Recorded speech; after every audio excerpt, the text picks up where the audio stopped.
What is going on, guys? Welcome back again to the channel. Today, as you can see, we are doing a tier list for all 32 NFL quarterbacks. This is a very popular thing that YouTubers do, so I figured why not jump on the trend. Take video games, NFL, whatever. They make a tier list. They kind of rank them to see where each individual person kind of ranks between their peer. As you can see, we have 5 tiers up above. The elite tier, which is basically, these are the best quarterbacks in the league. Any team would love to have them on their team, easily making whatever team that they're on a Super Bowl contender. Right below that is a franchise quarterback, a person who he has what it takes to win a Super Bowl, but he needs a team around him. He's not somebody who can carry the team to a Super Bowl himself. Has potential. These mainly probably going to be for like the rookies and people who are younger who haven't been given a chance to prove themselves yet, who I think could possibly lead a team to a Super Bowl in the future, but aren't quite ready as of yet. Solid backup, meaning that they're not quite starter level. They're not somebody who you want running your football team, but show some very good signs of a good quarterback and, maybe could be a starter on a team somewhere. And then bench warmer, just somebody who shouldn't be on the team at all, shouldn't be starting, shouldn't be seeing too much playing time. We'll have a few people down there. So let's jump right into it. I don't want to waste too much time explaining what a tier list is. I'm sure you guys have seen plenty of them on YouTube for much of other things. We're doing it for NFL quarterbacks. I'm sure other people have done this as well. So feel free to compare mine with other people or with your own. So we are starting right here with Josh Allen. He's the first one on the list. Quarterback for the Buffalo Bills. Now, for me, Josh Allen kind of falls somewhere in the middle here. I wouldn't say he's quite a franchise quarterback yet, but he's definitely got the potential to be that guy for Buffalo. He's definitely got the potential to maybe lead them to a deep playoff run. I don't see them winning a Super Bowl within the next couple years, but maybe down the road they get a good team around him. I think Josh Allen could definitely be the guy for Buffalo. Moving on, Mitch Trubisky and Nick Foles. I'm going to be judging Mitch Trubisky here because, it's pretty obvious Nick Foles is just a solid backup. He doesn't play too well when he's named the starter, but when he comes in for a replacement of Carson Wentz or now Mitch Trubisky, he seems to play pretty well. But we're going to be judging this on Mitch Trubisky here, and for me, Mitch Trubisky is a bench warmer. Honestly, no clue why the Chicago Bears or what the Chicago Bears saw in him. Obviously, you're not going to predict that he's going to be as bad as he was, but accuracy problems, leadership problems, the list goes on and on for Mitch Trubisky. I think maybe, if he had a better team around him, he would be better, but I don't think the Bears could be doing too much more to help him out. I think Mitch Trubisky has pretty much solidified his spot on that bench warmer spot. Now, Ben Roethlisberger, obviously, throughout Ben Roethlisberger's career, he has been elite, but we're basing this off of right now. We're not basing this off of their entire career. So right now, I would put Ben Roethlisberger at just a franchise quarterback, not elite, just because he is starting to get older. He's starting to wear down. I don't know if he still has what it takes to compete with some of the younger, talented quarterbacks in this league. But, if the Steelers have a good team around him, they can go far in the playoffs. Roethlisberger's reliable, definitely deserves to be in that spot. And same goes for the next two guys. I'm just going to go ahead and throw them up there. Tom Brady and Drew Brees, they're both franchise quarterbacks. They were both elite in their prime, no question about it. But obviously now they are starting to get a little bit more on the older side, and they definitely need a lot of help to win the big games and to make some playoff runs. Moving on, Joe Burrow. Now, there's not a lot to really judge on Joe Burrow. He's only played 4 weeks of NFL football, but I obviously think Joe Burrow has the potential to be a star quarterback in this league. Obviously, the Bengals have nothing around him, so these 4 weeks are really hard to judge. But from what we've seen in college and from some of the bright moments that we've seen so far in his NFL career, I think it's safe to say Joe Burrow has potential to be a good quarterback in this league. Now, that doesn't mean I think he's actually going to be like a Super Bowl champion at some point, especially not with Cincinnati. I think at some point he's got to leave and find himself a team where he fits a lot better. But for now, we will leave Joe Burrow in that has potential spot. Same with Cam Newton. I don't quite put Cam Newton at a franchise quarterback yet, just because when he was with Carolina, he seemed to have a lot of leadership issues. And moving to New England and having Bill Belichick kind of watching over his shoulder and really disciplining him a lot more than I think he's ever been in his career, I think that's what's jumping Cam Newton to the next level right now. So I don't want to put him at franchise quarterback because I think a lot of what he's doing this year has to do with Bill Belichick. But not too arguable that Cam Newton is talented. He can lead a team to a Super Bowl. He has once. They did lose, but he's got what it takes. I mean, it's close to put him into the franchise quarterback category, but for me, Cam Newton just in the has potential. For Derek Carr, this one's tough for me because a lot of these quarterbacks I feel like we're hanging around here. For me, Derek Carr is hanging around here. I'm going to put him in the has potential because I do think he's a good quarterback for the Oakland Raiders, but I don't think he's going to lead Oakland to anything anytime soon. And I feel like by the time Oakland gets a team around him, he's going to be well past his prime. So for me, Derek Carr is really hard to judge. Like, I like a lot of things about him, and I don't like a lot of things about him. But just having him in the middle there just seems like the right move for me, at least. Now, moving on, we are going to be judging Justin Herbert here over Tyrod Taylor. And again, another has potential. Justin Herbert, I think, has played a lot better so far this year than Joe Burrow, but he does have a lot better of a team around him. So I definitely think that he's got a lot of room to grow, especially with this Chargers team. I can see him winning a Super Bowl with the Chargers sometime in the next 3 to 5 years. On to Kirk Cousins. I've talked a lot about how much I don't like Kirk Cousins as a quarterback. He's a solid backup. He's just one of those guys. He cannot lead a team. You are going to have so many limits when you have Kirk Cousins at your quarterback. I don't really know why the Vikings decided they were going to give him a really big contract a couple years ago when they did, especially when they knew that they had good quarterbacks in the draft upcoming. So to me, Kirk Cousins sits in that solid backup category. He's never going to lead the Vikings to the Super Bowl, and he's had the team to do it in these last couple of years. And they just, every time they get to either the divisional or the NFC Championship game, they don't show up at all. So Kirk Cousins, solid backup because his team has been Super Bowl ready, and he just hasn't been. Dak Prescott. Now, I would love to put Dak Prescott here. I would also love to put Dak Prescott here. But realistically speaking, he's the Dallas Cowboys guy. Dak Prescott has a lot, and I mean a lot, of good things going for him. I just think he is on an organization that is not very kind to him. He's got a head coach that's being controlled by the owner, a defense that can't play. But just looking at Dak Prescott, not looking at the team around him, this is a guy that I think if you put him on any other team, he'd be performing just as well as he is right now in Dallas. I think the last, 3 weeks he's thrown over 450 yards. That's insane. Like, that's an insane stat. There's no argument that Dak Prescott is talented. I just think the Cowboys are absolutely hurting his career so much, and you have to look past that when you're just looking at the individual. Sam Darnold, for me, is a solid backup. Now, a lot of people think very highly on Sam Darnold. To me, he's a glorified Kirk Cousins. He's a younger Kirk Cousins. I mean, look how similar they look. Sam Darnold has, I think, some potential to be great, and I know it's being wasted by how bad the Jets really are. But to be completely honest, I haven't seen anything out of Sam Darnold that says, oh yeah, if he was on another team, he'd be doing a lot better. So for me, from the eye test, from what I've seen, I would put Sam Darnold at the solid backup category.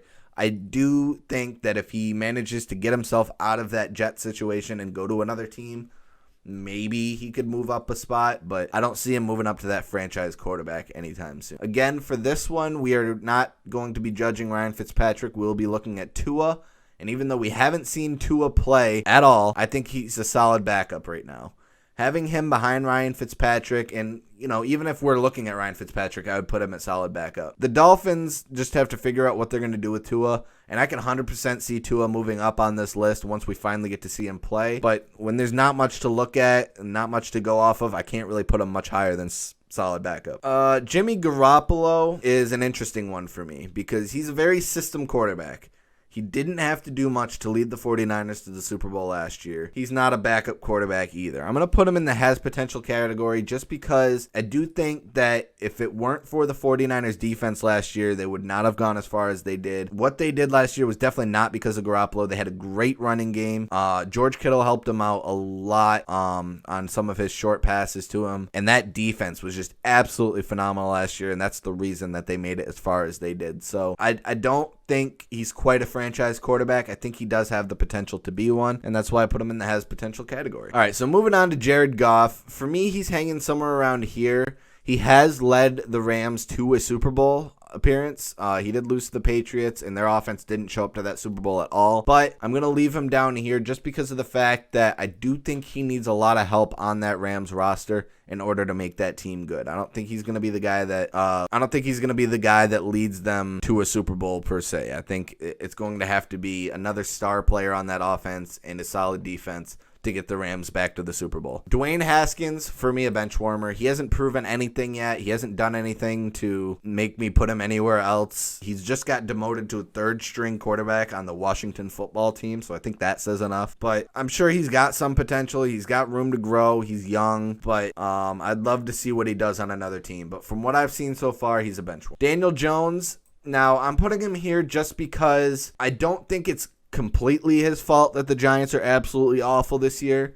I've seen a lot of good out of him, a lot of good passes, but he's got a fumbling issue. He doesn't look like the kind of guy that's a good leader. He looks like he's very quiet in the locker room, and I could be completely wrong about that. I'm not in the Giants locker room, but I just don't see him being our franchise guy. I do think that at some point they're going to have to draft another quarterback, and Daniel Jones will end up being that person's backup. But as far as backups would go, I would think Daniel Jones would be a very good one. Lamar Jackson. Now, you can say everything you want about the fact that Lamar Jackson cannot win the big game, but he's an elite quarterback. Any team in this league would love to have Lamar Jackson running their team. He is a great team guy, the absolute definition of a dual threat quarterback, and the only thing I think he could work on is his arm strength and his accuracy. But beyond, they're both good enough, and the second he was drafted to the Baltimore Ravens and the second he took over for Joe Flacco, that team became a whole new football team and easily a Super Bowl contender with him on the team. That one might be a little bit arguable to put him here, but for me, he's an elite quarterback. Drew Lock, this is another one that I really don't have much to say on. I'm going to call him a solid backup for now. I feel like he could have potential, but I don't 100% think that he's a franchise guy. I think eventually the Broncos are going to have to move on from him because I feel like he does have limits like Darnold and Cousins. But I do think he's better than Daniel Jones and, at the moment, Tua. So this one could really go either way. But for now, for me, Drew Lock will be standing in the solid backup category. Patrick Mahomes, this one's not debatable. Patrick Mahomes, the best quarterback in the league besides Russell Wilson. And you know what? For that matter, I might as well just throw him up there now. These two quarterbacks, easily the best in the league. They're the faces of the league. Any one of the 32 teams, if they put Patrick Mahomes or Russell Wilson at quarterback, they're a title contender. I don't think there's really much to argue about. I don't think there's much to say. Patrick Mahomes, probably the best arm in the league, and Russell Wilson, probably the best dual threat quarterback in the league. Slightly better than Lamar Jackson. So easily for me, he's up there. Baker Mayfield. Now, for me, Baker's here. For a lot of other people, Baker will be here. But this is my video, and I'm putting him there. Look, Baker is not a team guy. He runs his mouth way too much. And I know that really doesn't have much to do with how talented you are at football, but it affects your team. For me, for this list, this really has to do with can they lead their team to a Super Bowl. And I think when you're limiting your team so much by just putting a target on the back of your head by talking so much, and he's been a little bit quieter this year, so that's why I think he does have potential to be that franchise guy. But for me right now, I wouldn't want Sam Darnold, or I wouldn't want Baker Mayfield on my team. Gardner Minshew, for me, he's a solid backup. I don't think he's done enough to prove that he's a franchise quarterback. I think eventually the Jaguars are going to move on from him. But like I said, with Daniel Jones, he's a good quarterback, but I don't think he's a starting quarterback. Kyler Murray, for me, I want to put him up here, but just he hasn't done enough to put him up there yet. For me, he sits in that category with pretty much everybody else. I do think Kyler Murray is a lesser Lamar Jackson, but with a few more upsides to his passing ability. So I do think Kyler Murray will be up there very soon. I think this season is going to be the most interesting season for Kyler Murray as a fan to watch him. But for right now, Kyler Murray in the has potential category. Phil Rivers, he's getting older. I don't think he's still quite at the level of Roethlisberger, Brady, and Breeze. I do think that he is in the has potential category category. Phil Rivers can lead a team. He's a good locker room guy. He's losing his arm strength quite a bit, and I don't think adding him to the Indianapolis Colts made them a whole lot better than they were. So this, I don't know. It's tough. I could see why people would put him up here, and I could also see why people would put him down here. So that's why for me he sits right there in the middle. Aaron Rodgers, elite quarterback. I think any team in the league would be lucky to have him. He's had some quarrels with coaches in the past, but as we can see with the Cowboys, there's a reason he had a quarrel with Mike McCarthy. So for me, Aaron Rodgers, he can lead a team to a Super Bowl. I think that a lot of people would want to put Aaron Rodgers down here just for the fact that he's only been to one in his long career. But the fact that he's playing at the level that he is at this stage of his career, I think proves that he is still an elite quarterback in this league. Matt Ryan, to me, still a franchise guy. There's a lot of problems with the Atlanta Falcons, and I don't think any of them are Matt Ryan. He makes mistakes, but I mean, every quarterback on this list does. But this Atlanta Falcons offense is still very high powered. He's had a lot of help with Julio Jones over the years, and not a whole lot of help on the O-line, and not a whole lot of help outside of Julio. So, to me, Matt Ryan, I would love him on my team. I think any of the 32 teams would love to have Matt Ryan on their team. To me, he's a franchise guy. Matthew Stafford, now this one might surprise a few people. You would think I would put him here. I'm actually going to put him up here. I respect Matthew Stafford on a different level. His toughness, I think, is outmatched by anybody in the league currently. This is a guy that absolutely loves to play the game of football, and I think the Detroit Lions have wasted his career completely. I do think that at this stage of his career, he does have a few limits, but for me, he's still a franchise guy. He's still a guy I would love to see on the team. He's a guy that's going to make that locker room better. So for me, Matthew Stafford, a franchise guy still.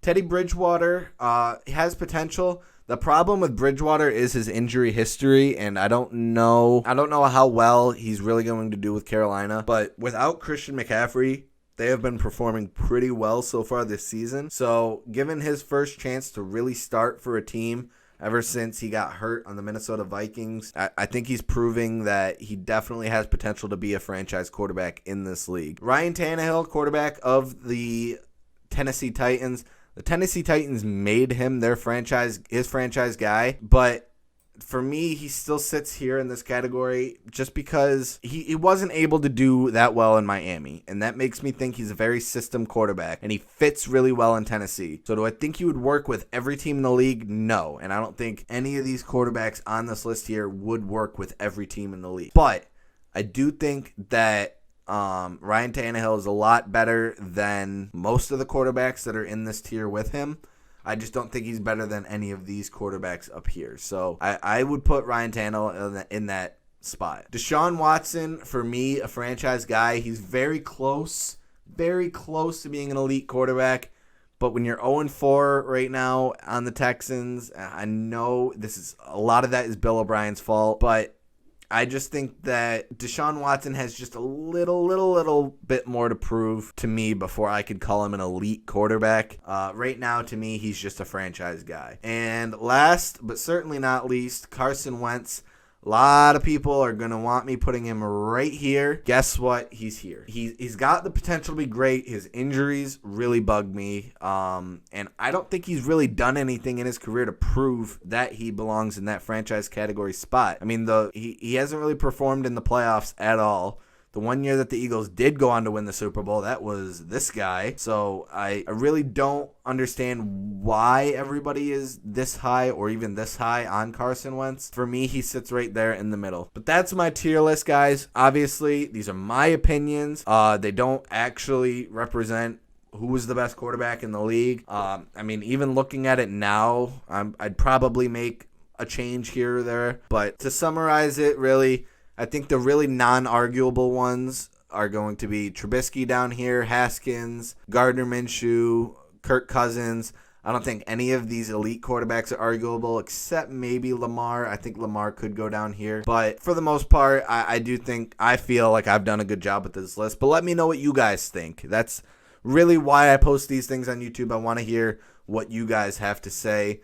about what I think about the league, and I don't know why I want that, but I do. That's the tier list. I hope you guys enjoyed. Let me know if you guys want me to do more of these. There's a lot of different things I could do tier lists for. Have a great one, guys.